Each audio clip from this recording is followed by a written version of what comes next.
Já,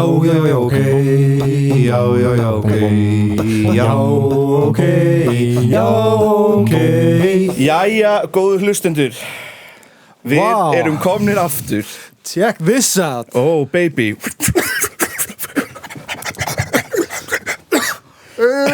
Ég sko þetta hósta mikið. Já. Það er sko þeir sem eru að hlusta bara vita ekkert hvað er í gangi. Við erum að hreyfa okkur mjög mikið. Mjög mikið. Að því, býtu, að því við erum að fá okkur. Fjölnur orðin alkoholisti. Já,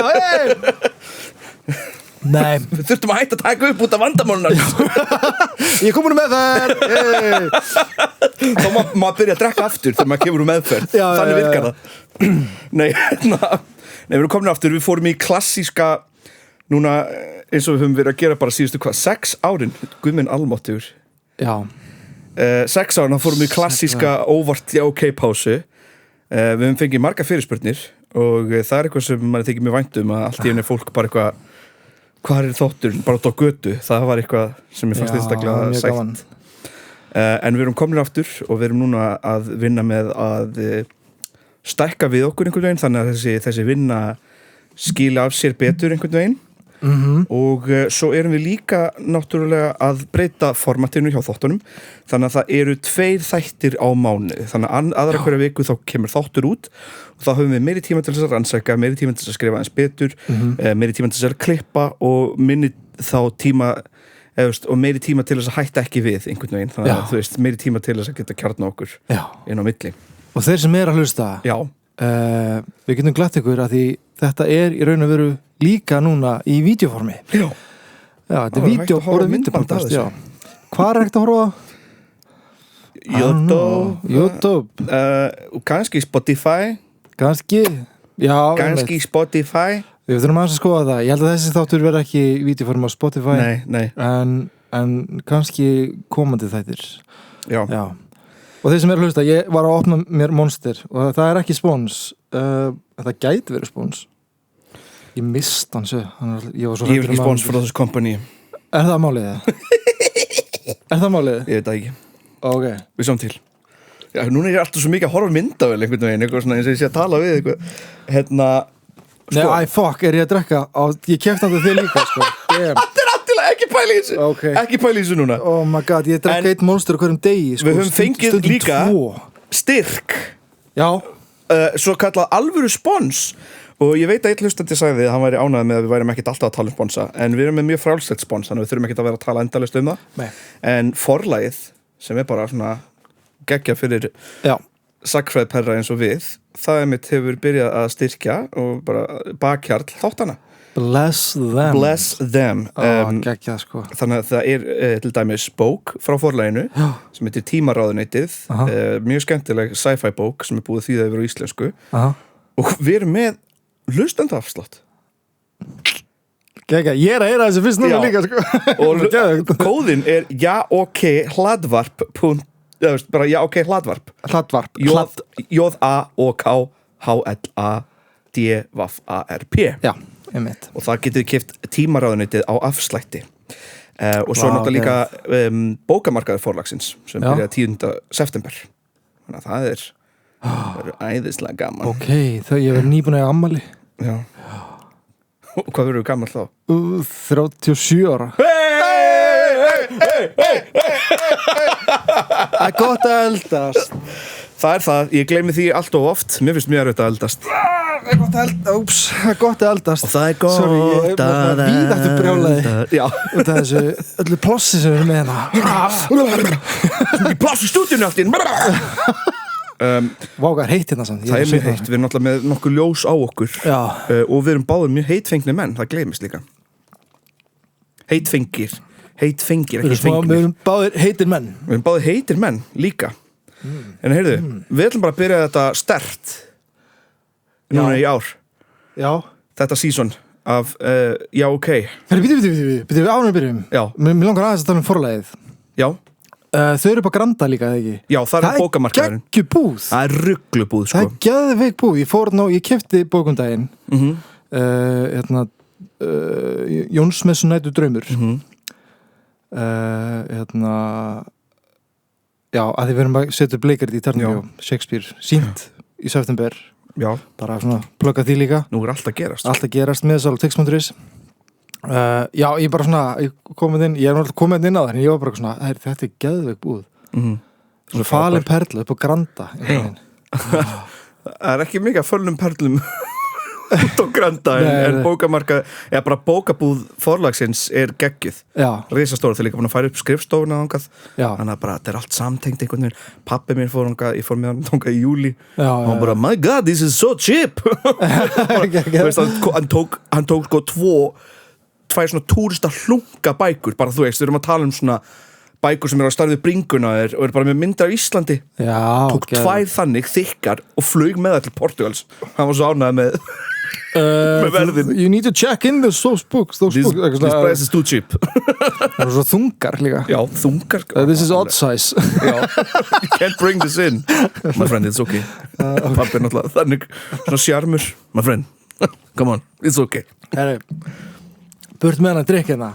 fyrst þetta má ekki ég ætla samt að drekka hann það getur ekki farið í ruslið nei, einmitt en ég ætla ekki að en hérna ok, ég vissi ekki ekki vera leiður nei, ég er ekki leiður ég drekk svona 2 dag sko, ég er búin að reyna að setja bara eitthvað meir í kaffinu ég ætti kannski bara að taka pre-workout í staðin fyrir þetta sko.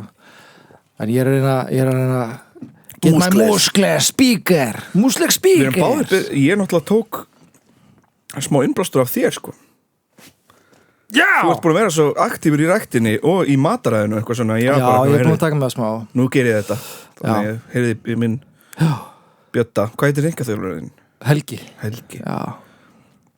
Bjötti minn, Bjötti er svona gott einkaþjálfarnafn sko ég kalla hann Bjötta, kannski vil hann ekki ég kalla hann Bjötti og Helgi Bjötti og Helgi þegar þeir svona taka 5 Nei, ég fíla þetta er svona no bullshit training og þetta er bara fjárþjálfun en hann bjóð til mataborgarn fyrir mig og allt sko. Já, ég þarf með það sko það er eitthvað sem maður þarf að venja sér á hann breytti lífi mínu þeir gera það hver er ég? Þessar snullur Það er sjónvarpina, hérna mynd af okkur þetta er enda gömul mynd, við erum að fara að gera nýja mynd líka sko. Þetta er Michael Scott sjónvarpið það er hægt að hreyfa svona, þetta er gæður hvað sagði, LCD screen ég herbrygginu sinni og startið lítinn iPad þetta er skeggjusenið í Office Ert þú búin með allt Office? Já Þetta er leðursofinn Ég er náttúrulega svo gamall ég var að horfa á þetta þegar þetta var bara kom út Það er margir unglingar í dag sem er bara að horfa á þetta eins og Friends skilur Ég hef ekki klárað þetta sko En talandi Friends, ég er að horfa Friends Er það? Af hverju? Bara kærastan fílar þetta Já Hún er að horfa þetta og ég er svona að byrja að horfa þetta Ég er lúmsku Friends hater Ég bara Ég ólst ekki upp með þetta Ég kom hingað í 8. bekk Nei, 9. bekk Og var allir að horfa á þetta Og ég var bara Þú tengdir ekki Ok Hvað fólk var alltaf að reffa Ég held ég hafi sagt þetta áður Þú veist, maður taka upp í 6 ár En ég hlýta að hafa sagt þetta einhvern tímann áður En ég bara svona Já, ég er miklu meira Parks and Rec, Office King of the Hill Sem var að byrja með nýja þætti núna Geggjastöf Mér finnst það sorglegt með Matthew Perry sem leikur Chandler Bing Já, guðmur almatur My God, sko Og allt það, sko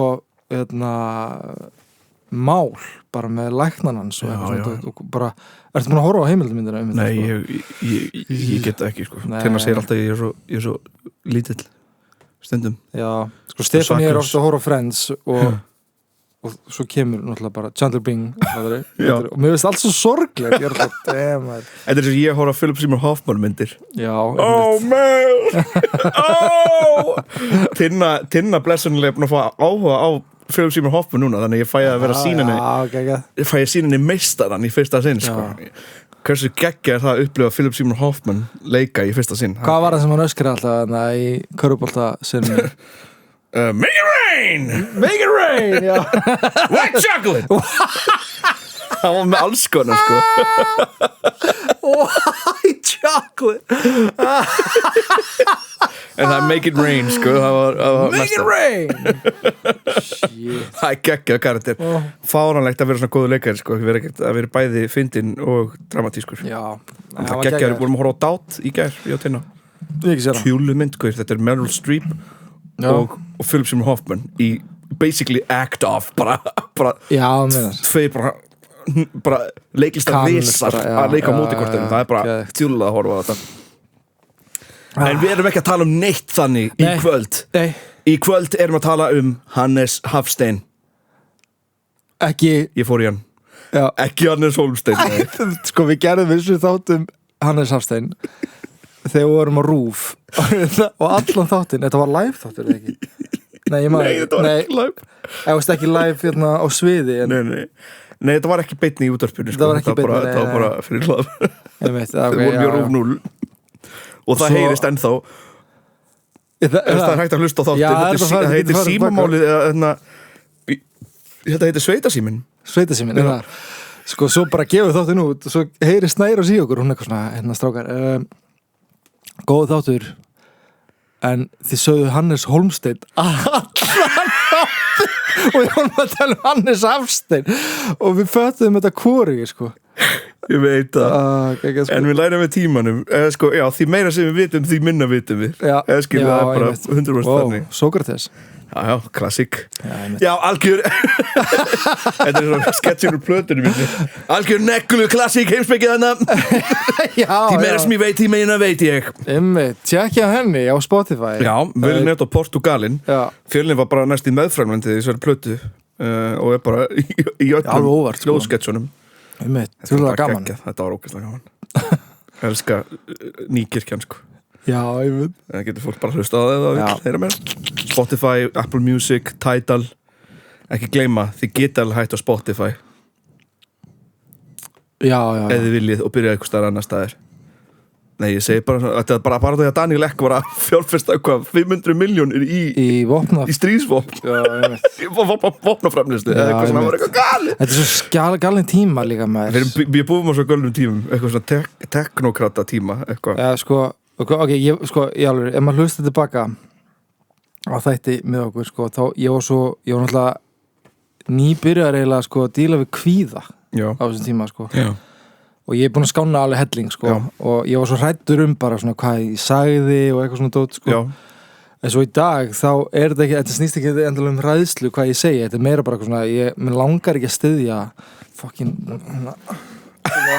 mér langar ekki að styðja eins og bara ef ég er að hlusta á podcast með einhverju leikurum þá er alltaf bara að tjekka bara hvað verður sagt hvað er þessi manneski sagt mannréttindi og mannréttindi og stríð og bara, þú veist, Ísrael-Palestínu og allt þetta dót, sko já, þetta er en við ætlum ekki að segja hvað við gera við bara, við erum ekki mammigar en við erum ekki mammigar en þið getið tjekka samt á þessari plötu á netinu já, og við fyrir núna tilbaka í einfaldari tíma þetta er sko málið er Hannes Hafstein, ég hef einhvern veginn alltaf litur upp til hans og ég veit ekki beint af hverju og þetta er ándjóks í fyrst sem ég rannsaka þætti og ég er ekki anþá búin að finna alveg hvað það ég veit, þú veist ég hef gert það oft með þætti, Baróninn og Barónstínum Jörundur hundakonungur, það er alltaf eitthvað við mannesku sem ég fæ á heilan þótt ég þekki hann ekki sem kemur sín í ljós að er ótrúlega áhugaverð og það hefur verið þannig með Hannes Hafstein en ég vil rannsaka hann betur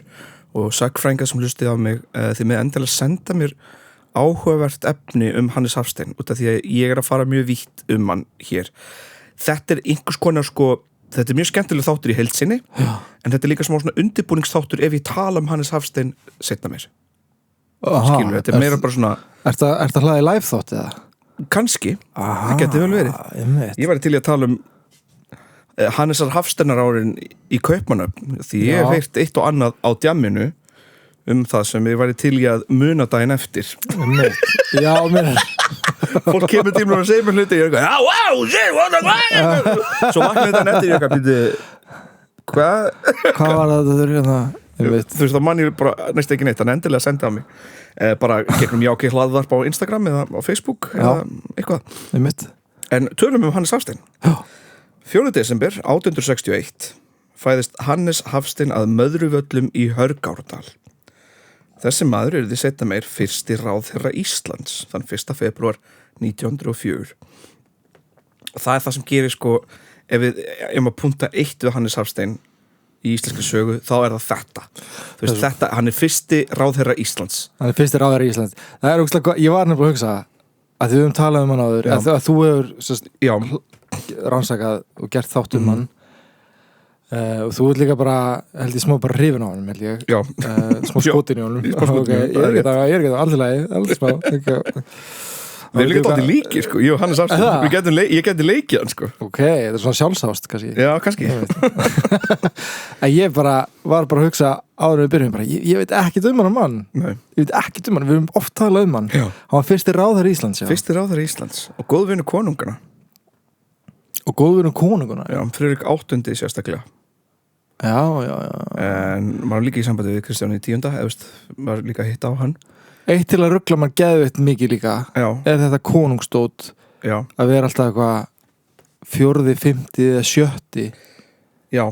7., 8. Já, ég veit það. Og maður er eitthvað svona, hver var það og hvenar var það? Það er náttúrulega fyrir náttúrulega svo mikið eftir fjölskyldur og hérna... Bara ég var bara Fjölnir 5. Nei, ef þú yrði konungur eða yrði fættur í konungsfjölskyldu þá væri þú rugglega hvað hétt afviðin? Haraldur. Var Haraldur annar. Já. En segjum bara ef ég ætti bara pabbi og afi og allir hefði heitið Fjölnir. Já. Og ég var í Fjölnir 5. Já. Fólk væri eitthvað neyri í bæi eitthvað svona Gaur, eitthvað ég heiti Fjölni. Bara hvaða Fjölni? Hvaða Fjölni? Já, Fjölni 4. Bara, já, ég veit ekkert hvað það er. Hvað er hann að gera í bænum? Hann er alltaf gamall. Já, hann er alltaf gamall. Ég veit. En þetta sko, þetta með til dæmis Friðrik og Kristján, það byrjaði alveg bara löngu síðan, sko, það byrjaði í Oldenburg fjölskyldunni. Hvað er það? Þá, Oldenburg er bara, þú veist, for dönsk konungsfjölskylda. Byrjaði á Kristján 1. september. Svo kemur John, reyndar. Svo kemur Kristján 2, Friðrik 1, Kristján 3, Friðrik 2, Kristján 4, Friðrik 3, Kristján 5, Friðrik 4, Kristján 7, Friðrik 5, Kristján 8 og það er trekk í trekk.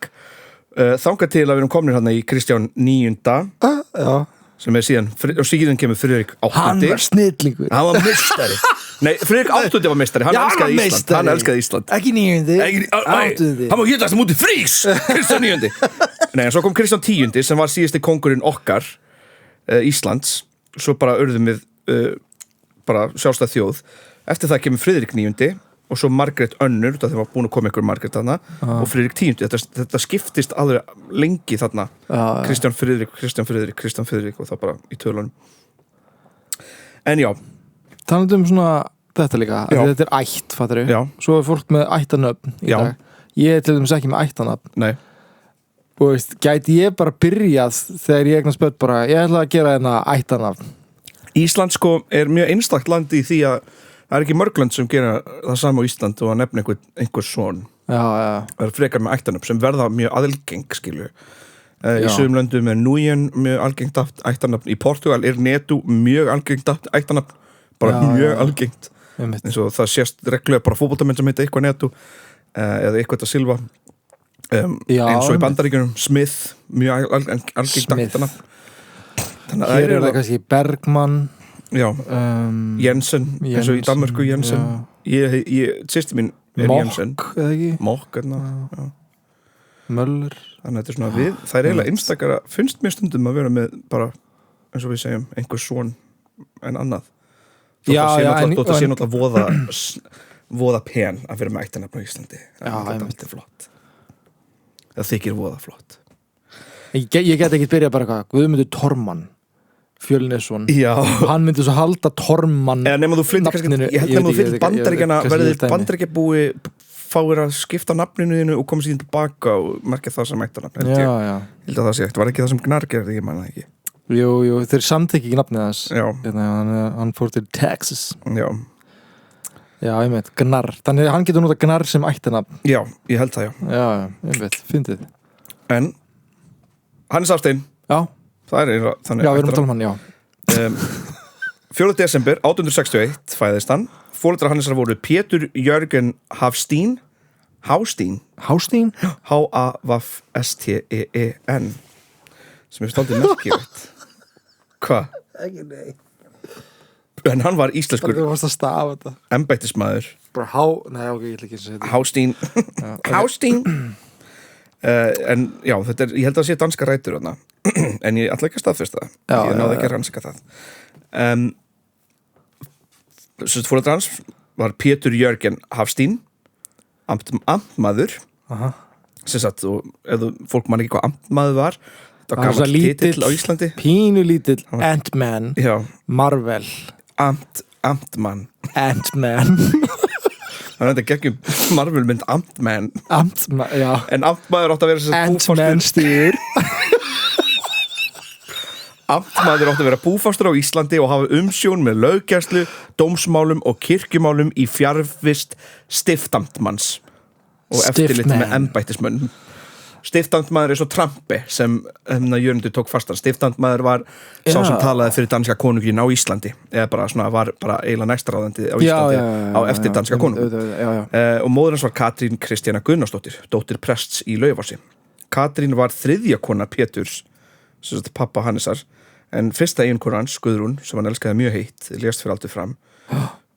Og ekki bara það, heldur 4 mánuðum áður en fyrsta konan sem hefði látið, þá hefði mist fyrsta son þeirra, sem hét líka Hannes. Annað hjónabandi með Sigríði Stephensen gekk ekki upp, því hún giftist honum einungis að ósk foreldrennar, en hún elskaði einhvern annan. Þannig að þau skilja ekkit svo langt eftir að þau giftast. Þetta kemur fyrir. Mamma og pabbi skiptu svo mikið af, það kemur þetta fyrir. Katrín Kristjana var því þriðja konan, 25 árum yngri en Pétur, gáfuð, heiðarleg og stilt. Þau giftast 1857 og það þýðir að Pétur er 45 ára og hún 20 ára.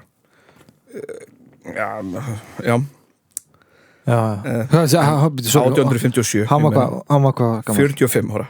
Hún 20? Já. En þetta er nú árið 1857 en þetta er samt, já Hannes var sem sagt þriðja barnið þeirra en fyrsta barnið sem lifði af bernsku árin. Hannes fæðist sem sagt með svona ákveðin forréttindi í rauninni, hann er sonur amtmanns, þetta er ekkert eitthvað, hann er ekki sonur einhvers bónda bara út í bæ, skilur. Ég er að meina þetta, skilur, bara út af því maður verður að taka þið fram, skilur, hann fæðist með ákveðina forgjöf þarna. Já. Pétur, faðir Hannesar, var talað mörgum vera flottur amtmaður og var kallaður oft bjargvættur einhæfs atvinnulífs á svæðinu, en með tímanum þá rakaði heilsan hans, enda náttúrulega var ekkert sem hét kulnun á þessum tíma, menn bara unnu sig í gröfina. Pétur fór líka með tíma að drekka meira og verð, var það alveg skapstóri kjölfar þess að hann var svona mikill drykkjumaður og það til sögusagnir hann hafi gengið skrokkin á Jón Sigurðs forseta og fyrirhundi herbyggisfélag hans í Kaupmannahöfn. Já. Og bara þegar fólk hafði reynt að stoppa hann í þeim slagsmálum þá hafði hann bara lamið þau líka. Hann Hannes þá? Nei, Pétur Hafstein, já. Sorry, ég er að þetta út hérna. Já. Ég er ennþá að tala bara um Pétur. En hvað hérna, af hverju gekk hann skrokkan? Ég man það ekki núna, en þetta voru bara einhver rifrildi og hann bara, og náttúrulega sko, því meira sögur sem við lesum, því meira man ég að það var voða erfitt að koma á móti Jón Sigurð. Já, mátt ekki segja neitt í kringum hann, mátt ekki andmælunum, þá varst bara útskúað sem ég finnst ekki nett, sko. Ég misti smá virðingu á Jón Sigurð, sér eitthvað svona þú mátt alveg hafa fucking rátt fyrir þið. Sorry, þetta var í Fjölnismenn þættinum. Já, þetta var í Fjölnismenn þættinum. Jú, hann var standarlega, hann gerði margt gott, sko. Já, guð minn góður, við erum náttúrulega að segja þetta mest í grín líka, það er einhver, sé eitthvað að fara að hata Jón Sigurð út af þessu. Maður finnst það smá astanlegt, bara maður svona, bara svona ykk, svo kallað ykk. Má brókan. Má brókan, Jón. Alltaf Pétur Hafstein gerði það. Sjáum það. Það má kannski ég andmæla þér, en það má bróka þér. Hei, ættu! Framan. Brókaði framan. En ok, þegar Hannes er síðan 9 ára er föður hans, Pétur, svipt embætti og öllu sem því fylgdi og eftir laun hans skerð vegna þess hvernig starfslokkin urðu, ég held að það hafi bara verið út af því hvernig hann var orðinn. Svo 4 ára seinna þegar Hannes 13 ára þá deyr Pétur, pappans. Hannes Hafstein fer síðan seinna í Lærðaskólann, MR, og virkur þar, bæði í félagslífi og skólastarfi og hann var á þessum tíma sannkallað glæsimenni. Hannes verður fyrsti inspektor Lærðaskólans. Fyrsti formaður nemendafélags MR líka. Þannig að byrja snemma að vera svona formaður. Hann læri þar undir rosalegum þjóðskáldum, Matthías Jochumsson, Steingrímur Þorsteinsson og Benedikt Gröndal. Og á þessum tíma þá fer Hannes mjög mikið að skrifa sjálfur. Við veitum öll hver þeir eru. Já, svona, lauslega. Ég veit því mér ekki nógu vel, en ég þyrfti að skoða þetta betur. En hann á fyrir þessum tíma sjálfur að skrifa miklu meira. Já, ok. Þannig að þetta svona Hannes fer á þessum tíma líka fyrir að vera þekktur sem góður penni, sko. Ekki bara glæsimenn, heldur líka flottur penni og gott ljóðskáld. 1880, þegar Hannes 19 ára, klárar hann námið í Lærðaskólanum, MR, og fer til Kaupmannahafnar í laganám. Þar sko smá gloppa hjá mér, þegar ég hef ekkert náða að rannsaka þetta almennilega, en þar eitthvað sem held ég getum fengið djús seinna fyrir einhvern seinni þátt. Í þessu laganámi? Já, laganám Hannesar í Kaupmannahöfn. Ég held að þar séu skemmtilega sögur. Þetta hef ég heyrt. Virkar smá eins og sitcom þáttur. Já, með svona algjörum bara íslenskum legendum. Hannes Hafstein. En á meðan hann úti Alli McBeal svona. Já. En á meðan hann úti þá skrifar hann frumgerð ástarjátning til Íslands. Ég ætla að lesa nú út af því. Ef ég verð að manni og veiti það sá sem vald hefur tíða og þjóða að eitthvað ég megni sem lið má þér ljá þótt lítið ég hafi að bjóða þá legg ég að föngum mitt líf við þitt mál, hvert ljóðstaf, hvert blóðdropa, hjarta og sál. Já. Hannes flott ljóðskáld, en laganámið gengur brösulega og hann kláraði eftir 6 ár. Wow! Já. Það var tossi. Eins og ég var líka, ég alveg svo Hannes Hafstein. Ég var allt og lengi í Fjölbraut, sko. Já, ég líka. Ég líka tók rafvirkjan og stúdent, sko. Já, það líka fucking gott. Voru almennu braut svolítið lengi hana. En geggjaður þar líka. Já. Ég veist bara geggjaður í það má segja að ég var það fyrir böllin. 1000 tjala smiður. Ég var það fyrir böllin, til að byrja með allan. Var það fyrir böllin. Það var ég var líka þannig að má, sko. Já, þú veist, jú, ég var líka alveg að læra, sko. Ekki glemma að læra, krakkar. Það var eiginlega ekki fyrir en ég fór í rafvirkjum, þá svona fattaði ég eitthvað svona, ég þarf kannski klára hana skóla hérna. Kannski einn daginn. Það væri gaman, kannski einn daginn að klára hana skóla. Það væri gaman einn daginn. En, já. En sko, já, þannig að laganámið gengur brösulega, hann klárar eftir 6 ár, þannig að 19. júní 1886 og að þessi maður úr Lærðaskólanum, þessi dúks úr Lærðaskólanum hafi verið svona lélegur úti, gerir erfitt fyrir honum heima. Hann var að vinna hér og þar í nokkra mánuði sem sýslumaður, starfar í smá tíma sem þingskrifari, stundar málfærslu, þetta er svo bara lögmaður við lág laun og býr með mömmu sinni í Reykjavík. Hann verður ástfanginn af Ragnheiði Melsteð, en þau giftast 15. október 1889. Það gekk brussulega þegar hann bjó hjá mömmu sinni. Það gekk brussulega þegar hann bjó hjá mömmu sinni. En hann giftist Ragnheiði Melsteð. Meatloaf! Hvað? Hver var þetta? Old School? Nei, Wedding Crashes. Já. Mom! Meatloaf! Á íslensku þá var hann alltaf móðir! Skata! Já. Kjötfars! Mamma kemur með kjötfars, þetta er allir en sko, já, hann verður ástokkin af Ragnheiði Melsteð þarna og þau giftast 15. október 1889. Hann var þá 28 ára og hún 18. Já. Stuttu seinna. Nei. Ég veit hérna kannski bípum þetta bara. Stuttu seinna þá fær hann landritara embættið.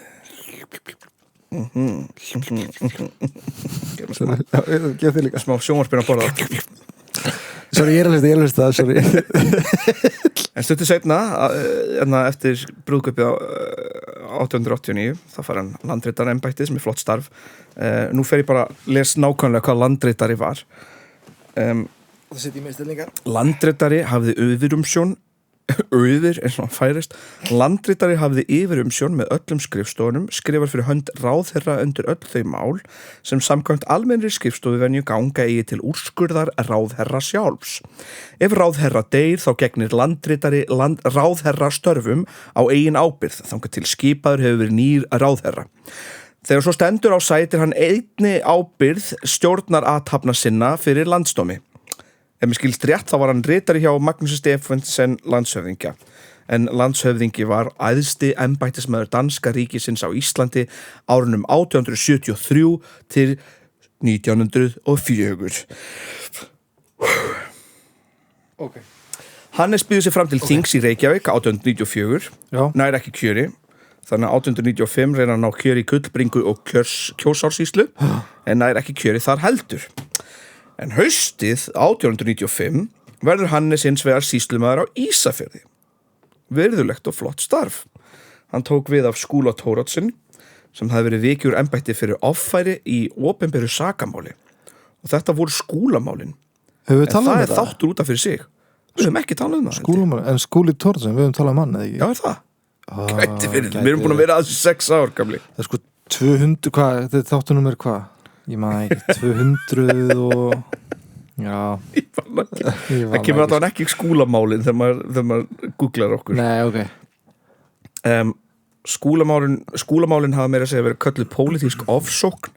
Við veitum að Skúli hafði séð fyrir Hæstarétti þótt hann hefði ekki fengið vinnun aftur en eitthvað gruggugt gerðist þarna. Og þess vegna var Skúli Thoroddsen vikinn úr starfi og Hannes Hafstein kemur inn sem sýslumaður á Ísafirði. Já. Það er eftir að fá góður móttökur á Ísafirði út af þessu máli, en Hannes og Ragnheiður eru náttúrulega bara að nota sínum sjarma og við erum náttúrulega með Hannes sem er algjört glæsimenn og ná að koma sér vel fyrir. En eins og er sagt í forsætisráðherra Íslandsbókinni þá var Hannes talinn röggsamur, áræðinn, framtakssamur og framsýnn. Við verðum að fara að nota þessi íslensk lýsingar aftur sko, fólk. Ég hef langt síðan hýrt að einhvern sé röggsamur. Röggsamur, kinnbreiður, stór til eyrnana. Stór til eyrnana. Var það eitthvað svona bull eitthvað. En ég tala núna um stærsta mál í hans lífi og stærsta svona kannski mál og vandamál. Október 1899. Hannesi berst tilkynning frá Þingeyrar hreppstjóranum að enskur landhelgisbrjótur væri að veiða á íslenskum strendum. Ég veit það. Og undir háttatíma kvöldi þá ákvað strax að halda á vettvang og hafa hendur í hári landhelgisbrjótana. Hafa hendur í hári? Hendur í hári landhelgisbrjótana. Taka hann hér, já, hérna bara. Bara grípa þá. Hannes náttúrulega þótti óþólandi að útlendingar væri að veiðum uppi við landsteina. Það er kalt veður og frost og svona og utan yfir einkennisbúning sinn fór Hannes í þykkan vetrarfrakka. Já. Ok. Er það komið einhvern...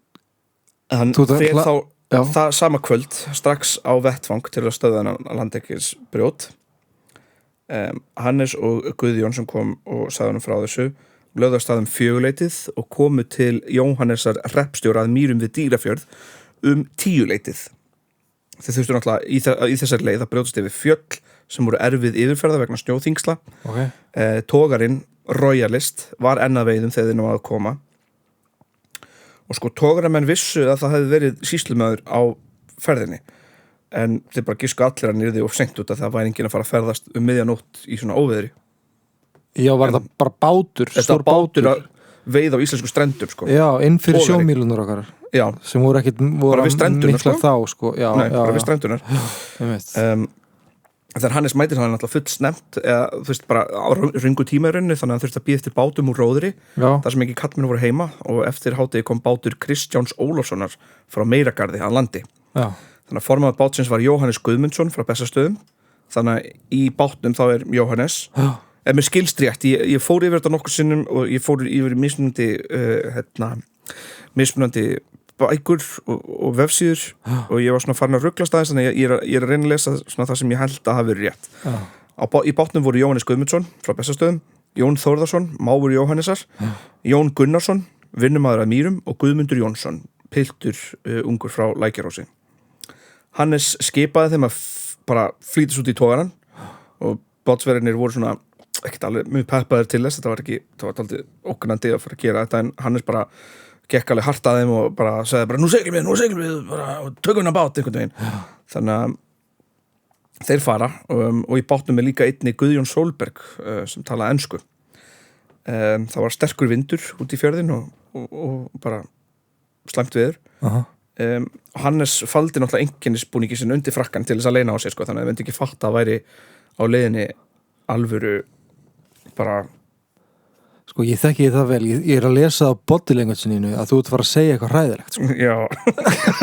Já sorry, ég ætla að hlæja núna og þú er búið þannig að þú veist þau myndi ekki sjá að þetta væri ekki sýslumaður á leiðinni þau myndi halda bara að þetta væri bara eitthvað fólk og á leiðinu þá bara fattar Hannes að það finnst öllum mjög óþægilegt að vera að sigla þangað, bara veðrið og bara aðstæðunar Jóhannes formaður bátsins bara stýrði illa og var bara nóbleikur í framann skalvaleg svo tógar hann að hann var veikur? Já, hann var hrættur hann var skíti í sig sko. Tógar menn sáu og voru alveg bara tilbúin til varna þegar báturinn var að nálgast þeir bara röðu sig upp við borðstokkinn bara með barefli og prík og járnteina og eitthvað svona svo þeir bara eins og við erum sjóræningar bara. Já, í rauninni bara eins og sjóræningar breski sjóræningar þegar þeir komu upp bátnum þá bara létu þessu tóramenn bara öllum illum látum og bara voru bara brjálaðir Hannes og Guðjón stóð í bátnum og hinni bara lágu á árunum báturinn staðnæmdist síðan við skaut skipsins undir togvirnum og Hannes bara orðin sjáanlegur svona maður með völd eða sjáanlega maður með völd þá hann krafðist uppgöngu og kallaði til skipstjóra dönsku og ensku en togaramenn urðu bara verri og byrjaði að æpa þeim og Hannes sýndi einkennisbúningi sinn og heimtaði að fá að sjá skipsskjölin einn togaramanna skaut á íslíka með eitthvað svona boga eða með eitthvað svona epli og misti mark en síðan sko nú skil ég ekki alveg hver staðan var á bátnum en þess að togaramenn slökuðu skyndilega á togvírnum og strengd hann svo aftur sem hafði þær afleiðingar að báturinn þrýstist niður og sökk hjá þeim hjá Hannesi og félögum allir menninni lendi í sjónum Guðjón Friðriksson og Jón Gunnarsson komist upp á kjöl bátsins sem var á hvolfi en þeir voru allir ósyndir nema Hannes einn náði í ár og fljótaði á henni tveir héldu sér uppi með því að grípi Hannes annar í frakkanan og hinn hálsans en Hannes náttúrulega bara í mjög mikið af fötum og að drukna það sem hann gerir hann stekkur niður í vatnið og aftur upp til þess að losna við þá syndir niður og upp náði mastur Hannes náði mastur úr bátnum og svona hélt sér upp í því Guðjón og Jón Gunnarsson voru enn á kili bátsins en henni þrír því miður druknu Jesus Christ í þessu og hvað var þessi bátur hinn? Tógarbáturinn, Royalist, England það var England já. Fucking England alveg eins og í og sko tógaramenn á bátnum gerðu ekkert þegar þeir byrja að kalla á hjálp þetta alveg eins og í sorry, þetta aðeins að fá smá heilaþóku hvað heitir stríðin? Þorskastríðin já. Það voru Breta líka þegar þetta að gerast þá Guðmundur Eggertsson bóndi í höll með sjónauka og sér hvað gerist og hann hleypur til að láta vita tveir bátar hann hleypur til að láta vita hann bæ og tveir bátar sendið til björgunar og það hægt að sjá þennan sjónauka á byggðasafni Vestfjarða og hann nefndur lífgjafi Hannesar Hafstein þegar tógaramenn sjá að þessi bátar að koma þá ákveður að byrja að reyna að hjálpa þá ákveður bara að sína hvað þeir eru flottir og eitthvað kasta bjargring til Guðjóns og Jóns og kaðli til Hannesar og Hannes dregin upp á dekk með krókstjaka þá var liðið nær hálftími síðan menninir lentu í sjónum. Hannes náttúrulega bara nákaldur og bara alveg búinn á því og síðan komu Íslendingarnir í björgunarbátunum og fengu sína menn og út af því að Nilsson skipstjóri hafði bara neitað að sigla með þá til læknis á Þingeyri, neitað að sigla með á togaranum til Þingeyrar. Þeir sem létust voru Jón Þórðarsson sem lét eftir sig eiginkonu sem fekk dæmdar 100 krónur bætur á ári, Guðmundur Jónsson sem var 18 ára og bjó hjá öldrum foreldrum sem fengu engar bætur. Nei. Og Jóhannes Guðmundsson 37 ára sem lét eftir sig eiginkonu og 3 börn auk fósturdóttur. Hvað eru 100 krónur mikið á þessum tíma? Það er mikið sko, það er alveg eitthvað. Og hvað, þeir komist bara upp með þetta þá og bara sildi svo bara að held áfram með það jafnvel? Nei, þeir sildi bust, þetta var náttúrulega algjört. Ég held að þetta sé Ældu í því maður. En okkur að bregða svona við, fattur? Ég skil það ekki. Ég skil það ekki, sko. Sökk á bátnum þeirra. Þetta gerir samt þegar þú heldur að einhver séu neður en þú. Þú veist, þegar þú ert vissum og sérst æðri einhver önnur þjóð, eins og gerist þessa dagana líka, þegar þú heldur að þín þjóð sé æðri en önnur, þá lítur niður á alla hina, þá metur líf þeirra ekki jafn mikið. Nei. Og ég held að það er bara það sem var í gangi hér, sko. Þetta var bara, þeir nefndu var alltaf, Þið byrjar að horfa á, þegar fólk byrjar að horfa á annað fólk sem dýr. Já. Þetta held ég náttúrulega, nú er ég ekki lærður sakfræðingur, þótt ég vildi að ég ætti tíma til þess að verða lærður sakfræðingur, þá held ég að þetta sé svona sirkabát af hverju þeir myndu haga sér svona. Okkur fer ekki sakfræði? Hæ? Okkur fer ekki sakfræði? Ég ætti að gera það sko, en þá þurfti ég já, sjá til. Kannski er þetta eitthvað fjárnám, ég veit það ekki. Já, ekki þetta verið. Hvað segir þið? HÍ, tjekkaðu mig. Sólveig, ekki Jóhannesar, fekk dæmdar bætur sem voru ekki greiddar út af því að það ætti að koma frá Englandi sem náttúrulega enginn borgaði en Alþingi veitti Sólveig árlegan styrk á fjárlögum alveg frá því að slysið var. Hannes var náttúrulega rúmfastur í nokkra daga eftir atvikið en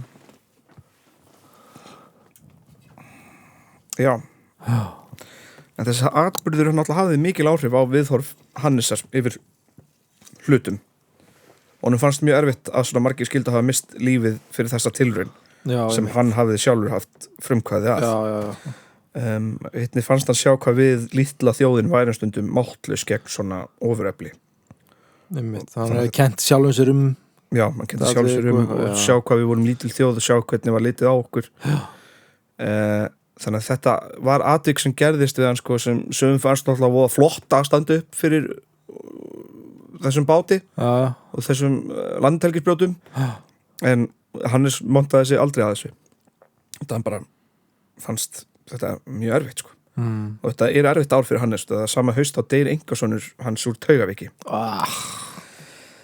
en Hannes Hafstein og Ragnheiður eiga seinna meir eftir að eignast 10 börn með 8 sem lifðu foreldra sína Amma eignaðist 12 Já, það er bara, þetta er rosalegt og hann satt síðan á Alþingi fyrir Ísfirðinga til 1902 sýnist mér og svo 1903 þá verður hann kosinn þingmaður Eyfirðinga 1903 til 1915 og hann var í heimastjórnarflokknum og þar sem sá flokkur var í meirihluta á Alþingi þá þurfti konungur að velja ráðherra Íslands sem var nýkomið í stjórnarskrána 1902 og myndi taka festu 1904 þannig að og áður en ráðherra Íslands var til þá var það Íslands ráðgjafinn sem voru bara þingmenn í Danmörku sem voru að sjá Ísland en voru samt ekkert mikið að pæla í Ísland einhvern veginn þú veist, allir Íslands ráðgjafar nær allir voru í danska hægri flokknum og svo síðasti var í danska umbótaflokknum og það voru menn sem hétu allir Christian Sophus Klein Johannes Magnus Valdemar Nelemann Nikolai Ramer Rump Hugo Egmont Høring August Hermann Ferdinand Karl Gus Pera Edla Alberi þú veist, þetta voru allt bara einhver danir skilur það eru Valdimar Lillemann nei, hvað heitir hann? Nikolai Ramer Johannes Magnus Valdemar Nelemann Nillemann, er það að segja það? Nellimann, ok. Nellimann. Það var náttúrulega okkar Íslands ráðgjafi. Heill sé Jóhannes Magnús Valdimar Nellimann, Íslands ráðgjafi 1875 til 1896. Nei, svo eftir það þá var komin ráðherra Íslands. Og Hannes Hafstein var svo fyrsti ráðherra Íslands sem staðsettur á Íslandi. Hannes, vilt þú vera ráðherra? Ég game I guess so. En eins og stendur á Wikipedia þá ráðherra Íslands hafði aðsetur á Íslandi í heimastjórn og fór með framkvæmdavaldið í umboði Alþingis til 1917 þegar fyrsta samsteypustjórnin var mynduð og embætti forsætisráðherra Íslands búið til sem tók við embætti ráðherra Íslands. Þetta bara tæknilega séð fyrsti forsætisráðherra Íslands. Já. Ok. Hannes hann var valinn af konginum til þess að vera ráðherra Íslands og hann bara talin vera maður sem væri best til þess fallin að halda trúnaði, starfshæfs meirihluta á Alþingi og fara með með þessi mjög vandasöm samskipti við konung og ríkisstjórn Dana. Eitt hans fyrstu verkefnum var Síminn. Sjónvarp Símans Premium hann startaði því hann svo Símans Premium sorry, svona stundum út sko þú hefði getað haldið af vor þjóð skal horfa og steinda í útlöndum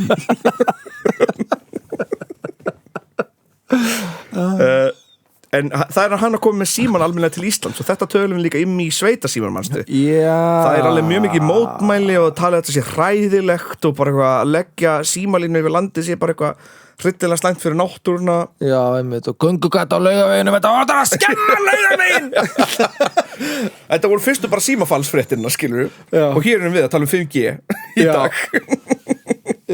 og borgarlínan þetta var að skemma umferðina það var engin umferð en sko deilu síðan risu uppkast að nýrri stjórnarskrá og það var náttúrulega kallað síðan uppkastið var með hlaðvarp uppkastið og andstæðingar uppkastsins andstæðingar þessa nýju stjórnarskrá Hannesar unnu sigur á þingi þannig að Björn Jónsson var þar á þeirra 31. mars 1909 og þá varð Hannes Hafstein bankastjóri Íslandsbanka. Hannes var síðan ráðherra í annað sinn 24. júlí 1912 fyrir sambandsflokk þegar Kristján Jónsson lét af embætti og satt til 21. júlí 1914. Á því tímabili þá var fánamálið mjög til umræðu og við höfum ekki talað fánamálið. Höfum við gert þátt fánamálið? Já, við gerðum þegar að vera bara íslenski fánin? Já, ok. Það kemur fram til dæmis fáni Jörundar og blá hvað heitir hann?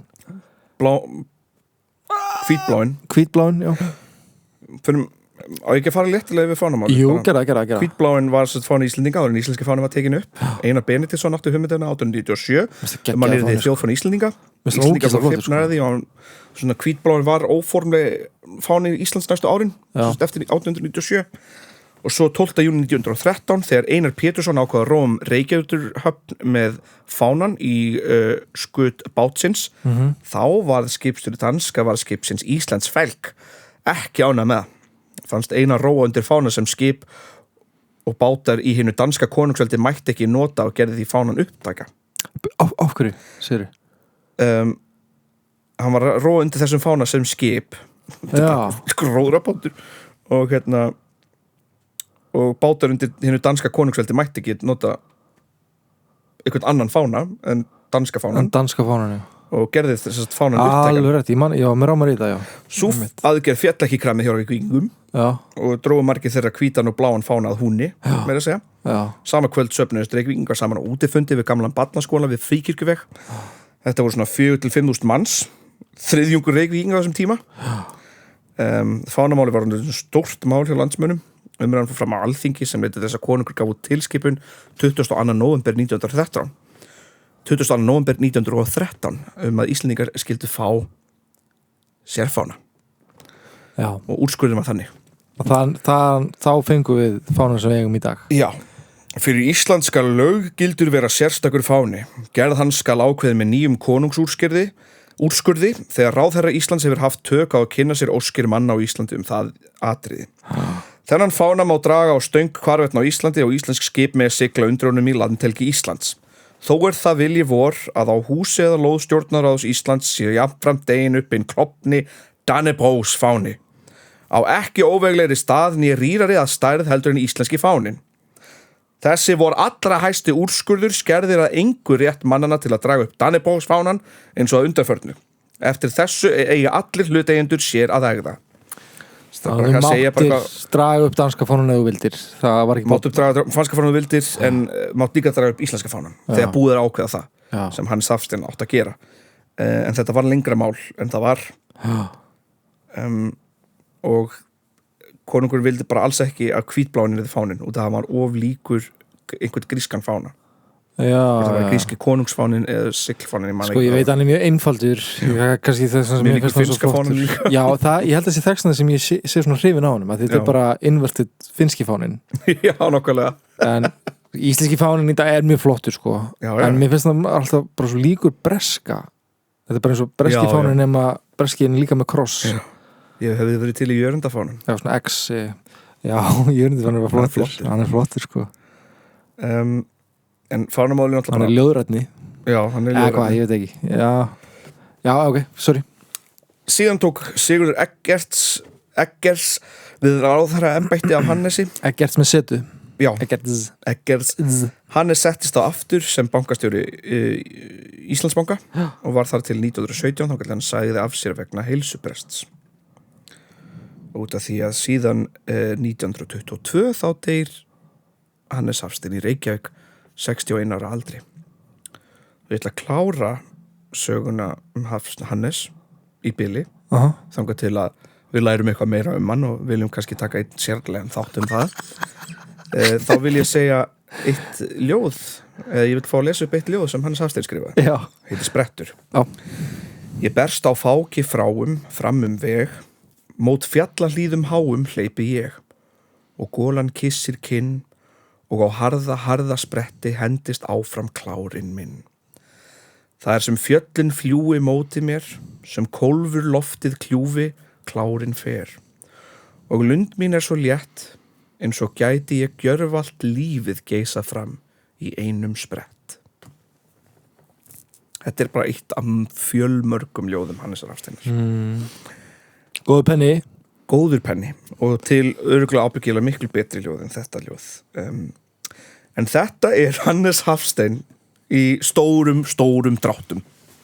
Fannst að finna eitthvað svona og hér ætlum við að stoppa og við lærum kannski meir Hannes seinni í framtíðinni. Þetta var svona hljómað þess að það verður barnaþáttur og það var, nú erum við að læra Hannes Hafstein. Já, við erum daldið þannig barnaþáttur í rauninni. Já, við veit.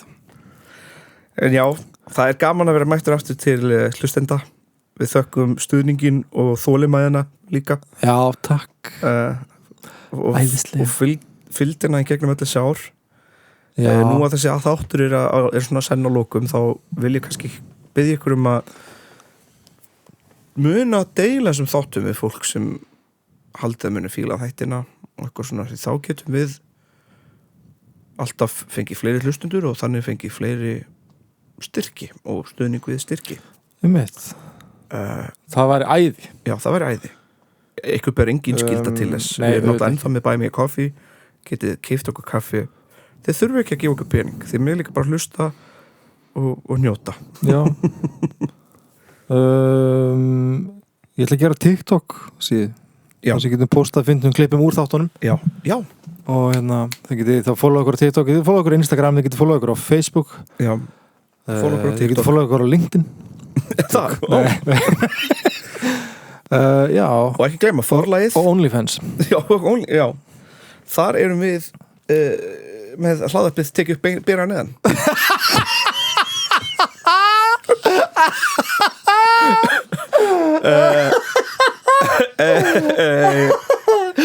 Það er tásur myndir ógeðslega fyndið sagnfræði við lærum helling. Það er kannski köfast í Hannes Hafstein bera neðan.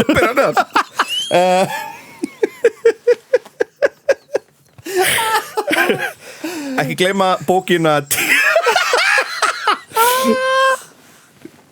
Forlagið Takk forlagið Ekki gleyma bókina Tímaráðuneytið frá stór skemmtileg vísindaskálsaga og líka smá rómans í henni og afsláttarkóðan hlaðvarp þar og bókamarkaðin sem þarna út á Granda og byrja 10. september Geggjað, við verðum þar Já, við verðum þar einhver tíman kannski ekki allan tíman Nei, ekki allan tíman Hvað við erum í kassan Já, allir bara að vinna Já Nei, og svo við erum báður að leggja Shakespeare við erum að leggja má segja það hann leggja Hamlet ég er að leggja í Jónsmessu nætu draumur ég ætla alltaf að segja draumur á Jónsmessu nótt Jónsmessu nætu draumur þú í Borgarleikhúsinu, ég í Tjarnarbíó Já endilega komið og sjáu ykkur á sviðinu þetta verður gaman já nýtt leikár Tjöldum við locked in í ár Já Let's go sko vonandi líka bara fílið þetta Við vonum það með vídeo Já Ég er alveg þetta gaman Mér finnst það líka gaman sko Já, geggjað, ok Herru, já, og bókið okkur ef við vantar veislustjóra Já, við erum góðið veislustjórar Já, við erum geggjær Hef ég heyrt Geggjaðilegur, já Hef ég heyrt sko Ég er alltaf að segja